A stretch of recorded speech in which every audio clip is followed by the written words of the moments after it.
This presentation will provide a brief summary of the book Men of Science, Men of God, and suggest ways it can be used in the elementary or middle school classroom. To combat the widespread but incorrect opinion that there is no place in the scientific mind for intangibles like faith in a supernatural creator or a divinely inspired book, and the opinion that no scientist can be a creationist, Dr. Henry Morris studied the religious beliefs of many of the world's greatest scientists and wrote this book to share his findings. In contrast with these opinions, Dr. Morris believes there's absolutely no reason why a scientist should not also be a man of religious faith, and demonstrates in this book that many scientists of the past and present have been and are Bible-believing Christians. The book's introduction describes it as an exploratory survey and hopes it will inspire others to investigate the religious belief of scientists more thoroughly. The book includes 101 brief biographies that describe each scientist's professional contributions and Christian testimony. Each scientist included in this book was a scientist of real achievement and significance in the development of science, was a professing Christian who believed in the divine authority of the Bible, and believed that the universe, life, and man were directly and specially created by the transcendent God of the Bible. Although the author might disagree with some of their interpretations of the Bible, he emphasizes the fact that these scientists believed in the divine authority of the Bible. No attempt is made to evaluate their personal conduct as professing Christians. A few were included who were not Christians, but were great scientists who were leaders in the scientific fight against evolution. In the first chapter, Dr. Morris points out that in spite of the notion that there is a fundamental conflict between biblical Christianity and science, thousands of scientists of the past and present have been and are Bible-believing Christians. He also points out that modern science had its origins in a culture at least nominally committed to a belief in the Bible, and at a time in history marked by a great return to biblical faith. Many early scientists believed that the development of science and technology was specifically commissioned by God in his mandate to Adam and Eve.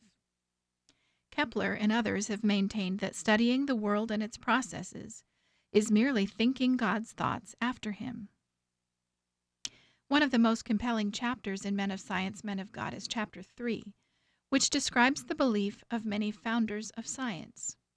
Included are Leonardo da Vinci, an influential scientist and inventor; Johann Kepler, the founder of physical astronomy; Francis Bacon, who formulated the scientific method; Blaise Pascal, the well-known mathematician; Robert Boyle, the founder of modern chemistry; and numerous others from the fields of natural history, geology, statistics, economics, botany, and medicine.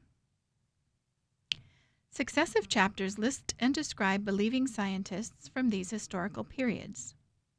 Chapter 4 includes Sir Isaac Newton, one of the greatest scientists who ever lived; Carl Linnaeus, the father of biological taxonomy, as well as leaders in the fields of ecology, geology, astronomy, paleontology, math, and calculus. An outstanding astronomer from this period, William Herschel, is quoted as saying, "The undevout astronomer must be mad." In spite of increasing religious skepticism during the period just before Darwin, faith in God and the Bible were still strong. Believing scientists of this time included physicist Michael Faraday and inventor Samuel Morse, as well as Joseph Henry, John Dalton, George Cuvier, and Humphrey Davy. Joseph Henry was a great physicist from this time period, who was also the first secretary and director of the Smithsonian Institute. In all his experimentation, he was known to stop, worship God, and then pray for divine guidance at important places in his experiments. Two scientists in Chapter 5 made discoveries that were directly related to their belief in the Bible. One was Matthew Maury, who is known as the Pathfinder of the Seas. He believed that if God said there were paths in the seas, it should be possible to find them. He spent the majority of his career charting ocean currents. The other was James Simpson, who discovered chloroform and laid the foundation for modern anesthesiology. It is said that the motivation for his research came from Adam's deep sleep in Genesis. During this time period, John Herschel, another outstanding astronomer like his father William, said that all human discoveries seem to be made only for the purpose of confirming more and more strongly the truths that come from on high and are contained in the sacred writings. Even in the difficult years after the publication of Darwin's book, there were still many outstanding scientists who believed the Bible, including Lord Kelvin, a physical scientist who worked on thermodynamics, Gregor Mendel, the father of genetics, and Louis Pasteur, whose germ theory replaced the idea of spontaneous generation, and many others who stood in opposition to the theory of evolution.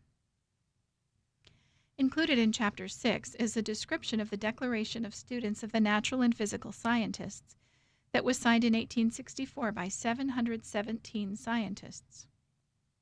In response to Darwinism, these scientists affirmed their confidence in the scientific integrity of Scripture. During the modern period, as Darwinism was becoming entrenched, there were noticeably fewer scientists of faith.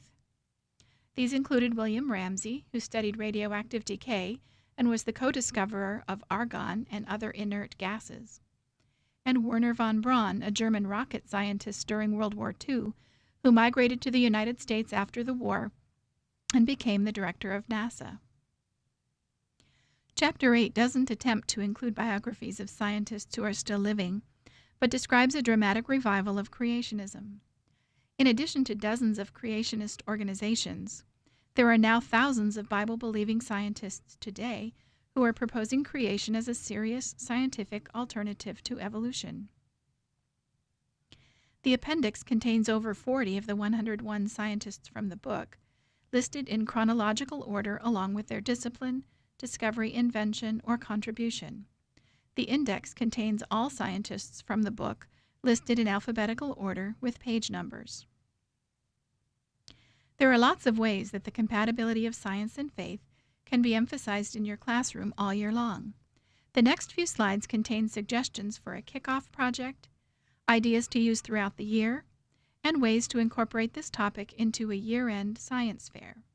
You may choose to do them all or select individual activities from the lists. Perhaps starting with a few and building from year to year will be the most practical option. If you are using the By Design Science textbooks from Kendall Hunt Religious Publishing, a beginning of the year kickoff would fit nicely with the Inquiry Handbook Science Skills section at the beginning of each book. The content of the 6th grade book would fit especially well. In addition, you may wish to show a set of 4 short Origins Curriculum Resources videos that help to explain the scientific process. Video 3 includes an interview with a modern scientist whose belief in the Bible has been beneficial in furthering his scientific research. An additional resource you may want to check out is this set of DVDs from the Geoscience Research Institute called Thinking Creation. The first DVD in this series is called The Christian Roots of Science and provides much more information on the idea that modern science began and flourished in a Christian environment. After an introduction that focuses on the compatibility of science and faith, focus on Chapter 3 of Men of Science, Men of God. Have each student select a scientist from the chapter to study. He or she could create a poster about the scientist and make a presentation to the class. Collect student posters and keep them to display at an end-of-the-year science fair. As a class, create a timeline to display on a wall or bulletin board. Add additional scientists to the timeline throughout the year. Include pictures, lifespans, and descriptions or illustrations of their scientific achievements. Save the timeline to display at an end-of-the-year science fair as well. Include believing scientists from outside the book as well.